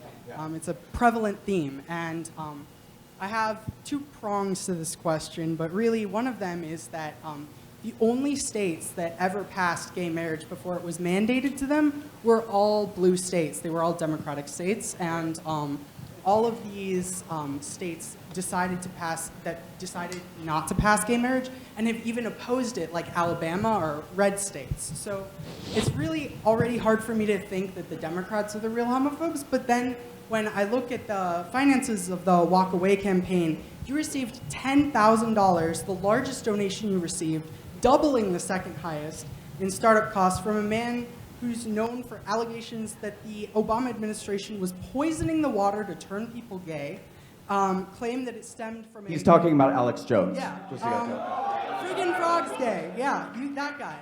You took $10,000 in startup costs from him. How am I supposed to believe that Democrats are the real homophobes when you took money from someone who espouses homophobic conspiracy theories? These are great questions. Thank you. I'm going to start with the second one first. Alex Jones had me on his show. This was when the WalkAway campaign was up and running. I was fighting very, very hard to get control of the movement because the hashtag, I'm not meaning to be douchey when I say this, but the hashtag became so popular so quickly, and nobody had any idea what WalkAway actually was, who started it, what it was about. And I was fearful at that time that the hashtag would trend and go away, and then the movement would never happen. So I was talking to anybody and everybody that I could to try to help people understand what the movement was. Now, I'm not making any excuses. I like Alex Jones. I think he's a nice guy. And by the way, he has a wicked sense of humor, and he was joking when he said a lot of those things that you're describing right now. These are jokes. Alex Jones is not a homophobic man. He likes me a lot. And in fact, I don't know why he would give a gay man $10,000 if he hates gay people so much, but that's another question. Anyway, the reason why Alex Jones gave me $10,000 is because I went on his show and I told him how important I thought it was that before the midterm elections, we have a walkaway march on Washington so that gay people, transgender people, white people, black people, all different types of people could come together and march together to show that the walkaway campaign and people walking away from the Democratic Party is for everybody. He thought it was such a good idea that he said, I think that this march has the potential to stop a civil war from happening, and I'm going to give you $10,000 today, and I encourage everyone listening to match my donation. That's how I got $10,000 from Alex Jones, because he wanted peace in this country, number one. Number two, very quickly, because I can make this really fast. And this point that I'm about to make applies to just about everything I'm going to say. A lot of gay people come to me and they say, how can you support the Republican Party when they've been so against gay rights and gay marriage and this and that, and the Democrats have been so for it? And first, I repeat something that I said earlier. Gay marriage marriage equality, civil rights exist not because of the Democratic Party, but because of all the hard work that was done by activists in the 50s and the 60s and the 70s who lived and died their activism so that we could have these rights. Absolutely. The Democratic Party came in at last minute when public acceptance of gay people was past 50%, about 56, 57%, and they said, we are going to be the people who come in, sweep in, and take the credit for all the hard work that those activists did. They did nothing. They put a stamp on a letter that was already written and signed by activists who did all the hard work. And my final point is, you do not owe allegiance for the rest of your life to a political party just because they did something that they should have done a long time ago. You have the right to change your mind. Just wanted to say thank you for coming out here and doing this event, because it's honestly wonderful to have dialogue, because so many times we don't talk to each other, we don't speak, we stand on sides. You know, it's either the left or the right. You're either conservative or you're liberal.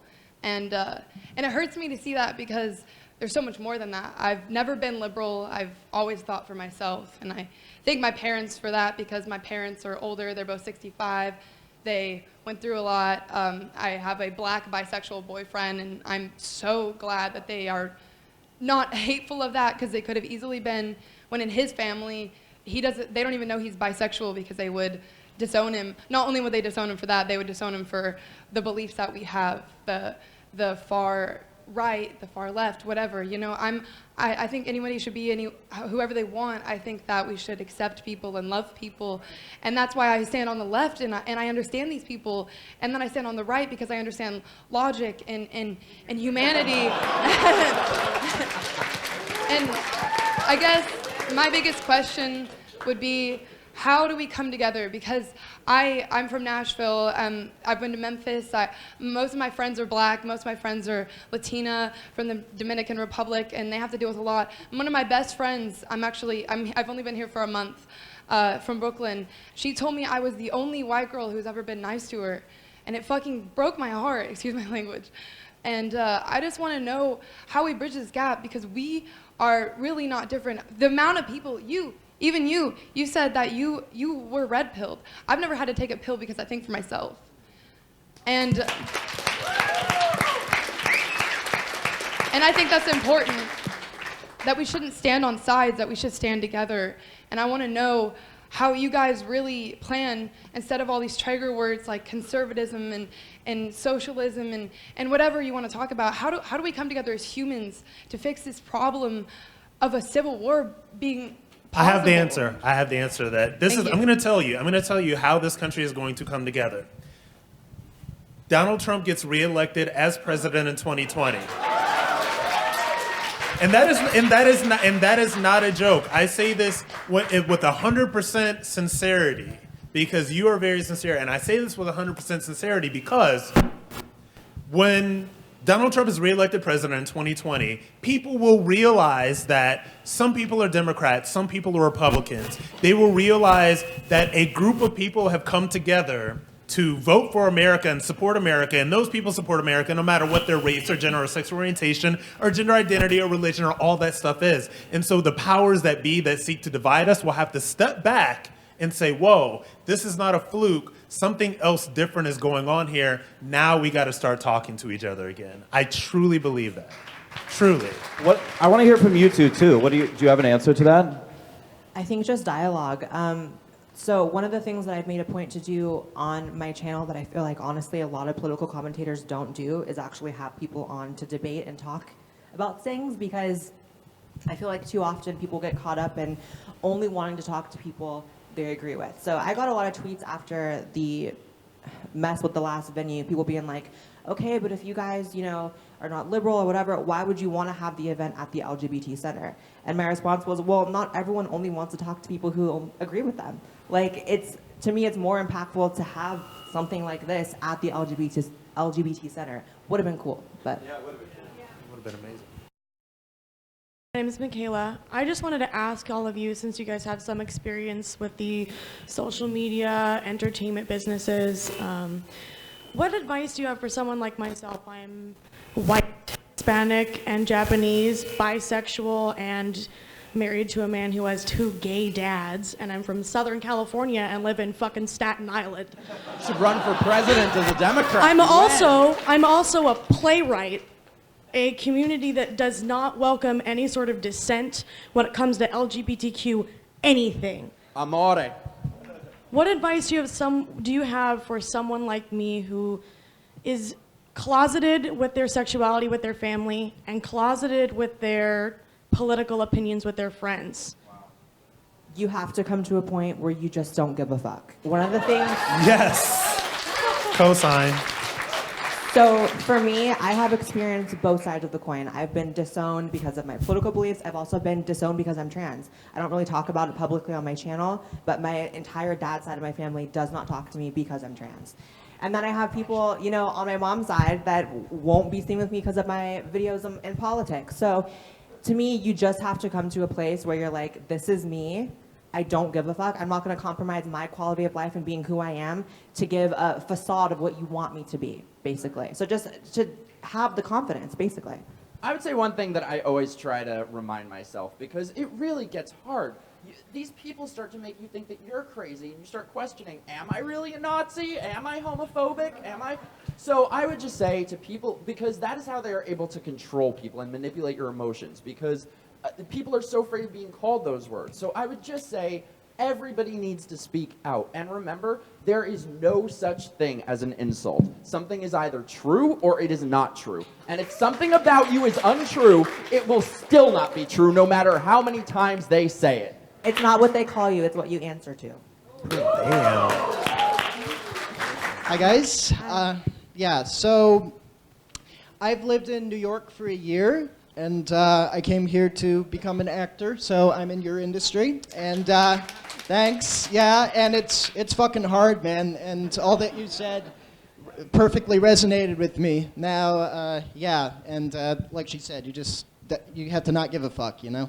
And just bear in mind, this is from an alternate perspective, but I'm actually the friendly straight white male that your neighborhood liberal warned you about. Boo. But I came here to show my support. Thank you. And how I'm a big fan of Blair. So thank you. Girl. That's how I started out. And Brandon, I saw some of your stuff on social media, and I'm good stuff. Good stuff. And now you're not straight anymore. I know, right? I'm Goobo Gobble, one of us, you know. but anyway. Yeah, so there are 2 things that really disgust me, 2 issues, and then these are gonna boil down to my question. All right, so first of all, and you know, when there's a person of color, bear in mind I'm also a tad left-leaning, I'm not gonna lie, but I don't really ascribe to my fellow theater community's views for the most part. I'm more like your fellow YouTubers that you really respect the views of, like Armored Skeptic, Shoe on Head, and Chris Ray Gun.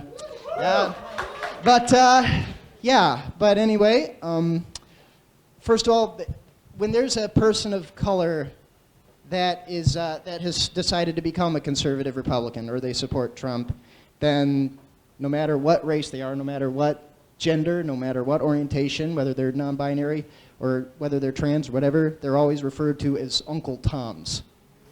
I mean, isn't that despicable? And and if you read the book, Uncle Tom was the hero. Human beings. Yeah, exactly.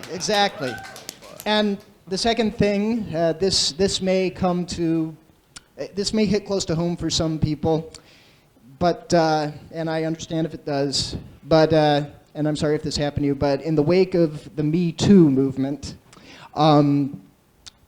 when Brett Kavanaugh was sworn in, I decided to speak my mind and say that I'm a believer, despite being a liberal, I'm a believer in due process and fair trial, and innocent until proven guilty. And so I wrote that, and on the Onion's website, which has some funny stuff sometimes, and I'm sure you agree with me, but the fans, you can imagine how they reacted. Yeah, all these different, every insult in the book, just, you're an incel, you're a neckbeard, you live with your mom, you're a loser, you're an idiot, and you rape somebody. But, well, yeah. And my favorite is you live in your mom's basement and you play Fortnite all day and eat Go-Gurt. Liberal insults for the win, right?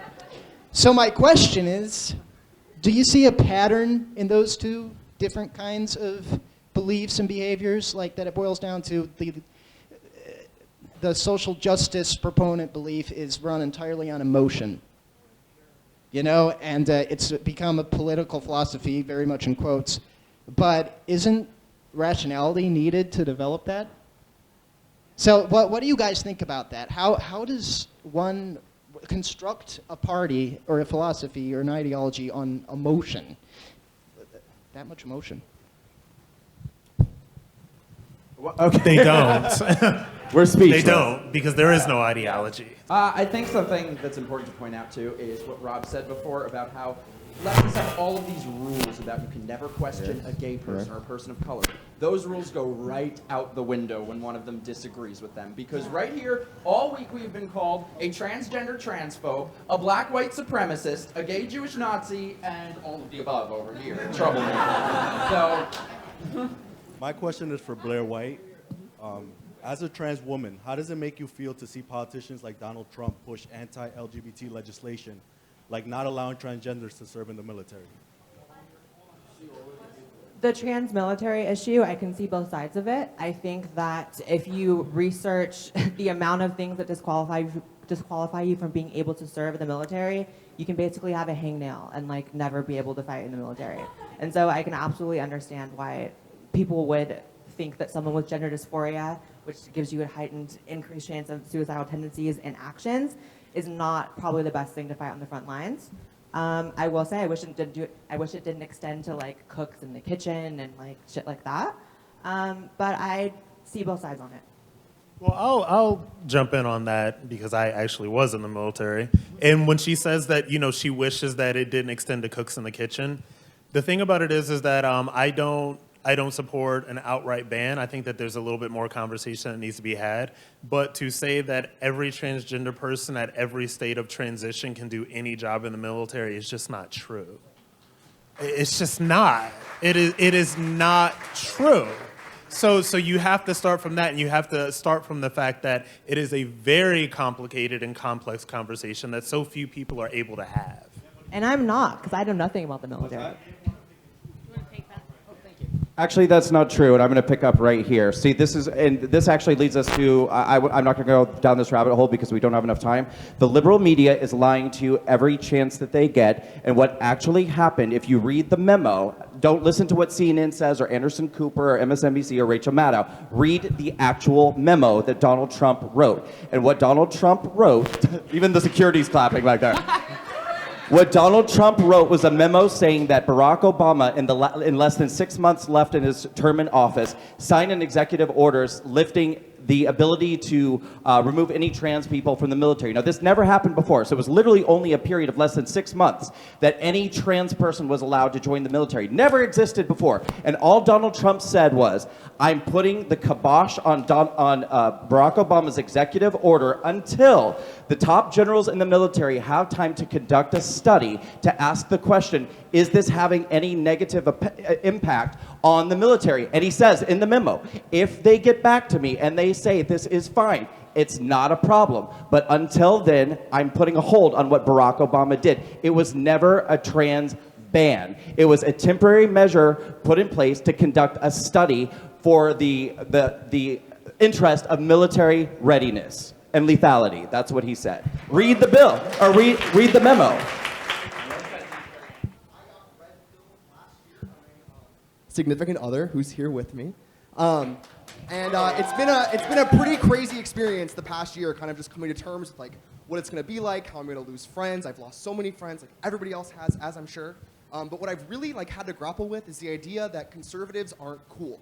You look at TV, you look at the media everywhere, and basically in the content across the board, conservatives aren't cool. What's cool is, you know, fitting like these identity quotients and like ticking off the boxes of all these different things. And so what I want to encourage people who tell me that they're actors, that they're playwrights, go out and produce content, not just content for the internet, real world content, books, plays, photography, anything that you create with a conservative lean. That's what they do. Every single play that I've read in school, I'm a theater history major, great choice on my part, but has been coming from this leftist point of view. 3 out of 5 of my professors this semester tell me they are Marxists, one of which says they are a queer Marxist. I don't exactly know what that means or how those two things go together, but that's fine. You can believe what you want to believe. But I'm here with my partner in crime today as well. His name is Gil.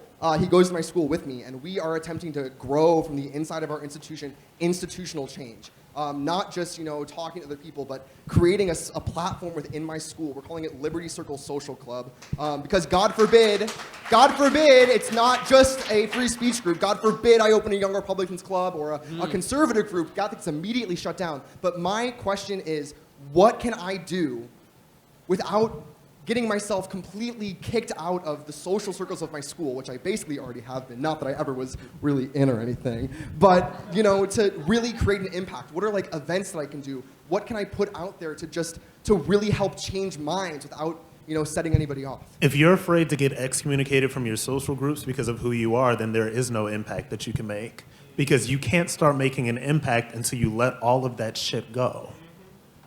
That's just real. You have to let all of that stuff go if you really want to start making an impact. And I do believe that conservatives need to start going for the culture. Yeah, and look how many of us there are, who are, feeling like we're alone, feeling like you're the only one, and you're not. Everybody's just waiting for somebody to say something that thousands of people are already thinking and feeling. They're just waiting for somebody to say it. Just be bold and say it. I say this all the time in the WalkAway campaign. It's time for the silent majority to become unsilent. There's so many of us. We just have to push back and speak up. And thank you, Rob, for saying that, because even standing here, that is something I really struggle with, the constant fear every day of what people think. And for so long now, I've really been in denial that, I don't think Trump is that bad. He's amazing. I'm Rocco. I'm from Queens. I'm a supporter of free speech, and I'm a writer, too. And one of the things that I've seen so much of lately is people wanting to be victims and people wanting to be oppressed. And it confuses me, because I would imagine that if you're in a place of struggle, you want to get to a point where things get better and things improve. But it seems like so many people now want to stay in that place of struggle. And I can understand why politicians and people who are in powerful positions want to encourage that mentality, because it keeps them in control. But why do you guys think that the people buy into that? Why do you guys think that the people want to be victims? Why do they want to be oppressed? Because I think it's easier. I think it's easier to have things happen to you, feel bad for yourself, and wallow in that. And I think it's harder to say, fuck that. I'm gonna kick down whatever doors I have to kick down, and I'm gonna move past, maybe it's trauma, maybe it's whatever. I've talked about so many things I've been through that I could choose to be a victim by, and I refuse, because it's like the high road, and it is harder, but you're so much more empowered afterwards when you decide that one thing that happened to you, or that one way in which someone hurt you or did something to you, that's not you. That's what they did, and you have to let it go. I heard the most amazing thing last night at the Harlem Town Hall. Angela King was there. That's Dr. Martin Luther King Jr.'s godniece. She told her story in her testimonial, which was so amazing and so compelling. And she said something that was transformative to me. She ended up doing time in prison. When she was very young, she committed a crime. She said, I did it. I got caught. I had to go to prison. But when she got out of prison, she had been in the welfare system. She'd been on food stamps. She'd been on government assistance her entire life. Now, I didn't know this, and I'm just repeating what I heard last night, so I haven't researched this. But what she said led me with the impression that if you have been imprisoned or convicted of a felony, you cannot collect government assistance. That was the impression I got based off of what she said. And she said, when I got out of prison, I felt lost, because it was like I was so used to being on government assistance, and I thought this wasn't fair, and life wasn't fair, and what was I going to do now? And she said, but not having the option anymore to go on government assistance forced me to step into my greatness. And she said, now I own my own business, I live my own life, I'm successful. She said, this never would have happened if I hadn't been prevented from being able to go on government assistance. That forced her to step into her greatness. Hi, my name's Yadi. I am a bisexual black conservative. Yes.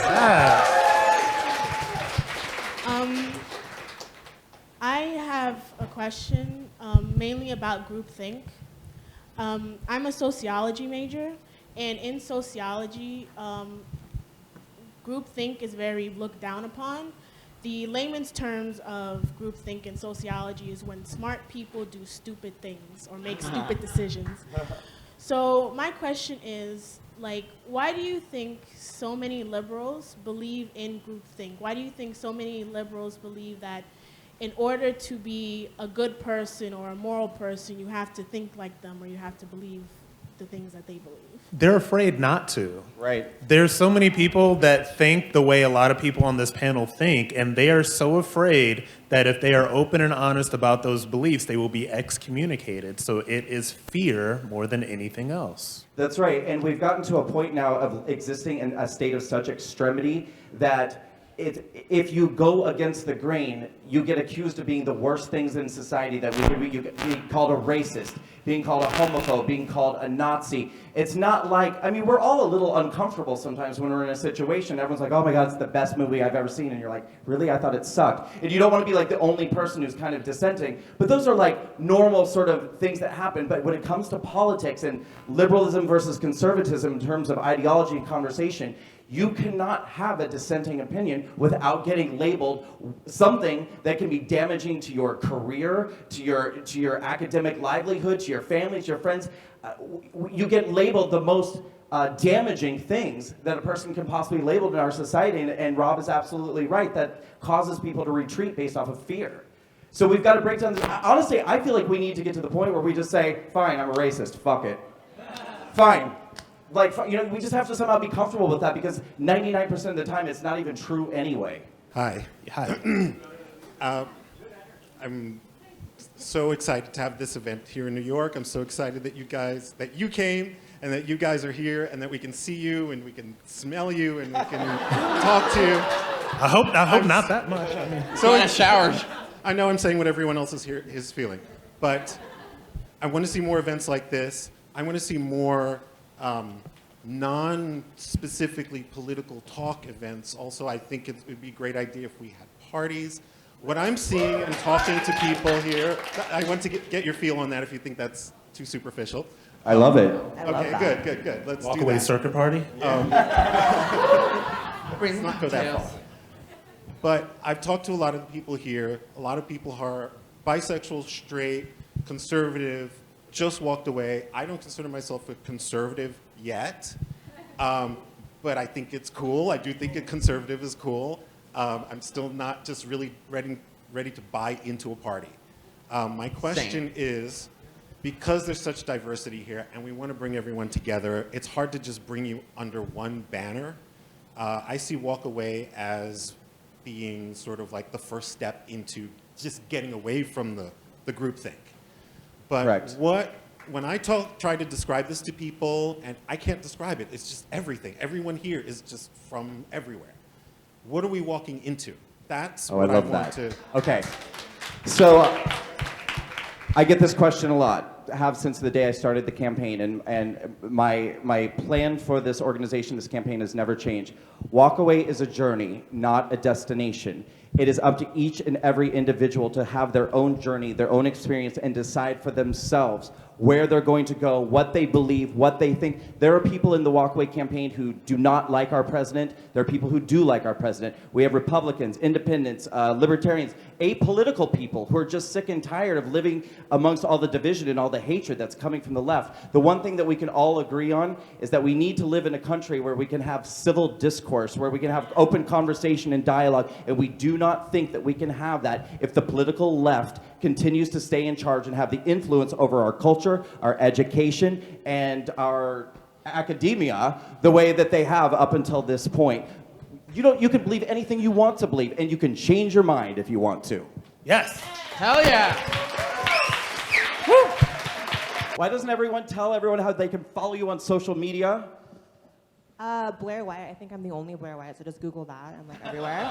You're the Blair White. Oh, thank you. Can I get like a Snapchat of all of you guys really quick? Okay, so I'm gonna I'll nod, and then you guys just all scream. That's okay. Okay.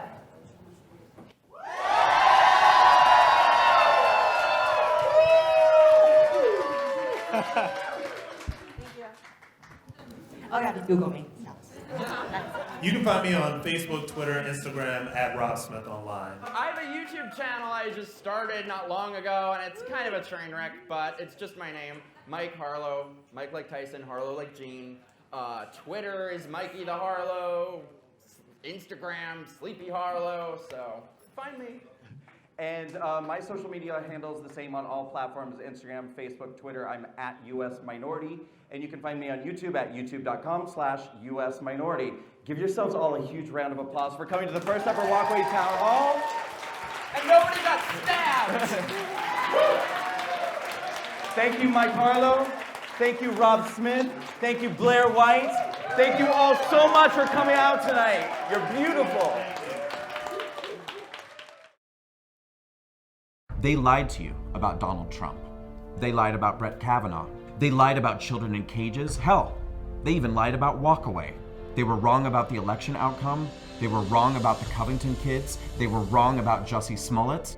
And yes, oh yes, they were wrong about Russian collusion.